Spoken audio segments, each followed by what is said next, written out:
જવાનું છે ક્યારે પડી જવાનું છે એનો કોઈ ટાઈમ ટેબલ આપણી પાસે નથી. આનો હાવ ભરોસો તદ્દન ખોટો છે. બરાબર છે. એમાં કોઈ શક્યતા નથી કે આપણો ટાઈમ ટેબલ કે અથવા આપણી મનમાની ચાલે. હા, કોઈ એટલા ભજનાનંદી પુરુષો મહાન વિભૂતિ કોઈ એ હદે પહોંચી જાય તો કદાચ એનો ટાઈમ ટેબલ એ ફિક્સ કરી લે, એની પોતાની હકુમત એમાં ચાલે. આવું કરોડોમાં કોઈ કરી શકે, કરોડોમાં કોઈ એવું કરી શકે. બધાની સ્થિતિ હોતી નથી. વાત એ રહી કે છીપુરે સમુદરિયામાં નીપજે. શીપ નામની એક માછલી આવે સમુદ્રમાં, તો એ એટલે આ સંસાર સાગર છે ને એક પાણીનો ભરેલો સાગર છે. એ સાગરની અંદર શીપ નામની એક માછલી હોય છે અને એ સુવાતીનું બિંદુ પડે ત્યારે એનું પાણી ઝીલતી હોય, તો એના મુખમાં એ બિંદુ જાય તો એમાંથી મોતી થાય અને એ મોતી પરિપક્વ થાય માલપા ત્યાં શીપ મરી જાય. એટલે એને શીપલું કહેવાય. મોતીડા છે શીપલાની માય. શીપ છે ક્યાં સુધી મોતી નથી. બરાબર. પણ જ્યારે એની અંદર મોતી પાકે છે, પરિપક્વ મોતી બની જાય છે, ત્યારે શીપ છે એનું પ્રાણ છોડી દે છે. છોડવો પડતો નથી. પ્રાણ તો છોડી દે છે, પણ એ જે સાગરની અંદર જે ઉત્પન્ન થયું છે શીપલું, એ સાગરને છોડીને કાંઠા વહી જાય. વેળ આવે ત્યારે એને કાંઠા નાખી દે અને શીપલા ગોતો હતો તમે કાંઠા પડ્યા ને એની અંદર મોતીડા હોય. એક દ્રષ્ટાંત છે. એમાં પણ આપણી વર્તી છે એક શીપના માધ્યમથી છે. આપણી વર્તી રહેલી છે એ શીપ જેવી છે. જો એ શીપની અંદર કોઈ હરિગુરુ સંતના મુખેથી એવો શબ્દ એની અંદર ઉતરી જાય વર્તી નામની શીપમાં, અને એની વૃષ્ટિ થતી હોય હરિગુરુ મુખના સંતેથી, એ શીપ છે એ મોતી શબ્દરૂપી મોતી પકડી લે અને એ પરિપક્વ થતા એ વર્તી મરી જાય. શું થાય? વર્તી જેમ મરી જાય છે, મરી ગયા પછી એનામાંથી આ મોતી પ્રગટ થાય છે, શબ્દરૂપી મોતી. જ્યાં સુધી જેની વર્તી મરી નથી, તો અનંત પ્રકારે આ સંસારના સમુદ્રમાં આપણી વર્તી દોડી રહી છે, દોટ કાઢી રહી છે. સ્વાદના વિષયમાં, રૂપના વિષયમાં, એવા ઘણા પણ પ્રકારના વિષયો છે એની સાથે આપણી વર્તી દોડી રહી છે. અને એ વર્તી દોડતી બંધ થઈને મરી જાય ત્યારે એની માલપા શબ્દરૂપી મોતી પાકે. અને મોતી પાકે એની સાથે આ સંસાર છે, સંસાર સાગરના કાંઠા ઉપર વહી જાય. કોઈ પણ માણસ સંસારના તમામ ભરેલા જે વિકારમય ભરેલા જે જીવન છે, એ વિકારમય ભરેલા જીવનથી એ કાંઠા નીકળી જાય. જે થતું હોય એ તમે કરવા, મને કાંઈ લેવા દેવા નથી, એમ કરીને કાંઠે નીકળી જાય. અને એવા મહાપુરુષોએ જેની જતન કરીને જેની વર્તીને વાળી લીધી છે અને વાળ્યા પછી એ મરી પરવારી છે જેની વર્તી, અને એની સુરતીમાંથી શબ્દની ધરોણા ફૂટે. એની સુરતી એ શબ્દની ધરોણા ફૂટે. એના મુખે ટકશાળ પડે શબ્દની. બાકી જેની વર્તી મરી નથી ત્યાં કોઈ ટકશાળ પડે નહીં. એટલે કે મહાપુરુષે આપણા જીવન ઉપર અસરકારક શબ્દો બતાવ્યા અને સામી સ્થિતિ બતાવી. એટલે આ ચારે પ્રકારે આપણા જીવનને સફળ બનાવો.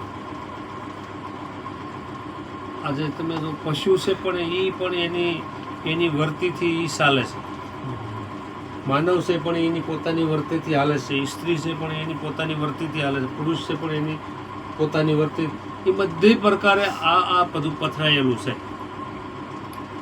આ ગામની અંદર જુઓ તો શું, બીજા ગામની અંદર જુઓ તો શું, બીજા શહેરમાં જુઓ તો જે જગ્યાએ માનવ સર્જિત માનવ માત્ર જ્યાં તમને જોવા મળે છે આ બધી જ પરિસ્થિતિ છે. એમાંથી એક જ બસવાનો અને ઉગરવાનો એક જ આધાર સંગત્યું કરો તો પાનબાઈ તમે એવાની કરો ત્યારે ઉતરશો કહું પાર. સંગત્યું કરો તો પાનબાઈ વચનવાળાની કરજો ત્યારે ઉતરશો કહું પાર. વચનનો અર્થ એ થાય કે તમે બોલ્યા છો એ તમારે આજીવન જ્યાં સુધી તમારો શ્વાસો ચાલે ત્યાં સુધી તમારે તમે બોલ્યા છો એ પકડી રાખો, એનું નામ વચન કહેવાય. અભી બોલ્યા ને અભી ફોક એને વચન કહેવાતું નથી. બરાબર, એને બહુ વર્ષની કહેવામાં આવે છે. માણસ બોલીને બીજું બોલે એને બહુ વર્ષની કહેવામાં આવે છે, એને સતવચન કહેવામાં આવતું નથી. આ બધું એટલે આ 4 ભજનમાં આપણે આખી રાતનો સત્સંગ પૂરો થઈ ગયો. આટલું જે બોલાવવાનું એની અંદર આપણું જીવન આપણું આમ ડોક્યું કરીએ તો આપણને ખબર પડે. જો પાણીનું કોઈ પણ કુંડું કે વાસણ ભરેલું હોય અને બપોર વચ્ચે એનું પ્રતિબિંબ એની અંદર પડતું હોય સૂર્યનું, ત્યાં ઉપર સૂર્ય છે એવું આમાં દેખાય. દેખાય ને? કરો દેખાય. પણ સૂર્ય ઉગેલો હોય તો દેખાય ને. અત્યારે કુંડું ભરીને મૂકો તો કાંઈ દેખાય? એટલે જેને સૂર્ય ઉગ્યો છે જ્ઞાન રૂપી એને સદગુરુનું પ્રતિબિંબ દેખાય છે. બરાબર, જેને નથી જ ઉગ્યો એના 24 કલાક અંધારું છે એને પ્રતિબંધ દેખાય નહીં.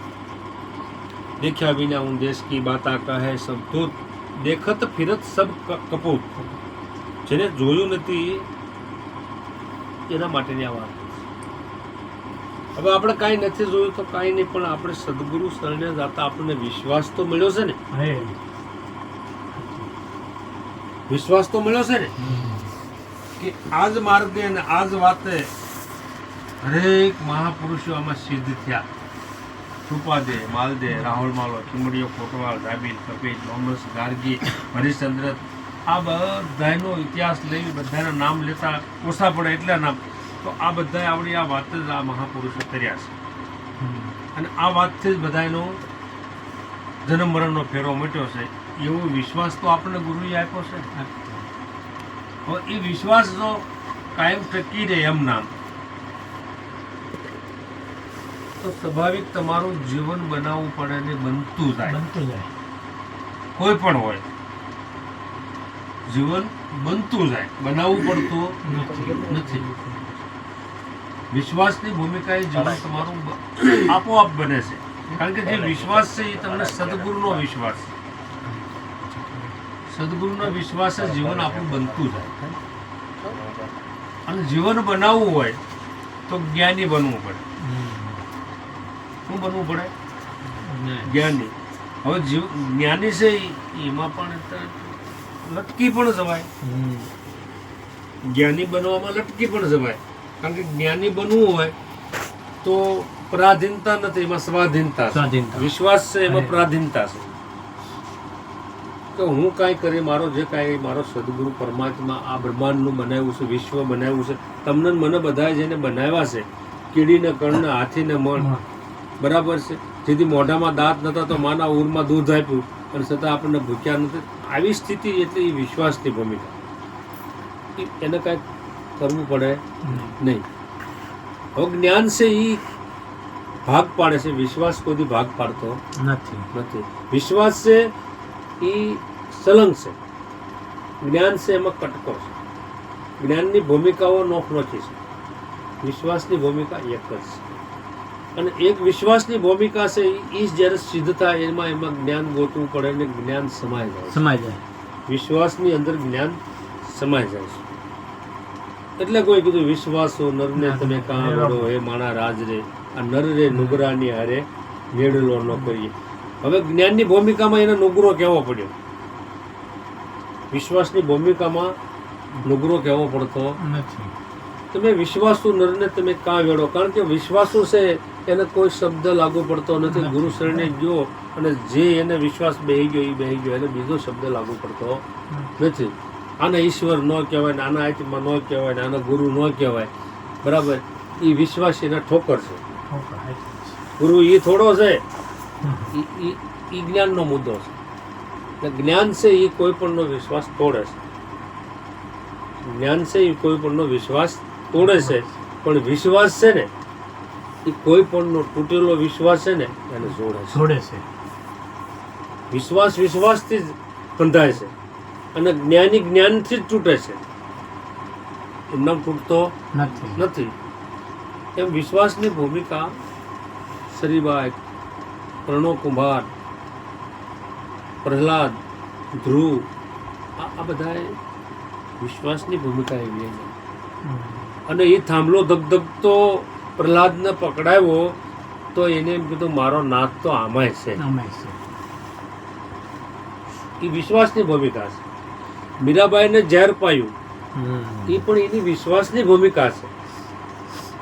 એટલે વિશ્વાસ પણ સત્યનો. હવે સત્ય શું છે એ તો આપણા ગુરુએ સમજાવ્યું જ છે. હું બોલું એ સત્ય છે, હું બોલું એ સત્ય છે, હું બોલું એ સત્ય છે કે સત્ય? કારણ કે ગુરુએ આપણને વિશ્વાસ અને સત્ય સમજાવ્યું જ છે. તો હું આ બોલું એ કાંઈ થોડું સત્ય છે, અસત્ય જ છે ને. હે ખોટ તો હા પડો કે ના પડો, કાંઈક તો કહો. બોલાય તો સત્ય છે. તો આપણે બોલ્યા એવી સત્ય ન હોય. સત્ય છે ને. તો ગુરુ શરણે આપણે ગયા તો આપણે બોલ્યા એવી સત્ય ન હોય. સત્ય જ હોય ને. તો આપણે જે બોલ્યા છે એને સત્ય આપણે માનવા તૈયાર નથી. અરે જો તો બીજાનું બોલેલું આપણે કેમ માનવાના છે? આપણે બોલ્યા છે એને જ આપણે અસત્ય શિવ તરીકે આપણે એને મૂકી દીધું છે અને આપણું બોલેલું અસત્ય તરીકે આપણે સાબિત કર્યું છે. એટલો જ ફેર છે. અને એ જ ફેરમાં આખું જીવન બરબાદ કોઈ પણ નહીં. હરિશ્ચંદ્ર જે બોલ્યો તો એ સત્ય કે અસત્ય? સત્ય. સત્ય.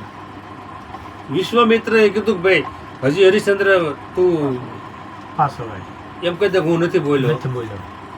તો કે તમારામાં ખોટું બોલવાની ટેવ છે, અમારામાં નથી. એટલે કહેવાનું મહાપુરુષનો તાત્પર્ય એક જ છે કે તમે જે બોલ્યા છો એને તમે સત્ય તરીકે ન તમે સ્વીકારો તો દુનિયામાં બીજે ક્યાંય સત્ય છે નહીં. દુનિયામાં કોઈ જગ્યાએ બીજે સત્ય નહીં. તમારું જ બોલ્યું લો તમે જો સત્ય તરીકે એને સ્વીકારશો એટલે સત્યની વાહ તમારે ફરવું પડશે નહીં. ઠીક છે, મહિમા છે, સંવાદો છે, સંતનો મહિમા છે, હરિગુરુ સંતનો મહિમા છે, સંવાદો છે, ભજન, સત્સંગ, કીર્તન, આ બધું આપણે જે બોલ્યા છે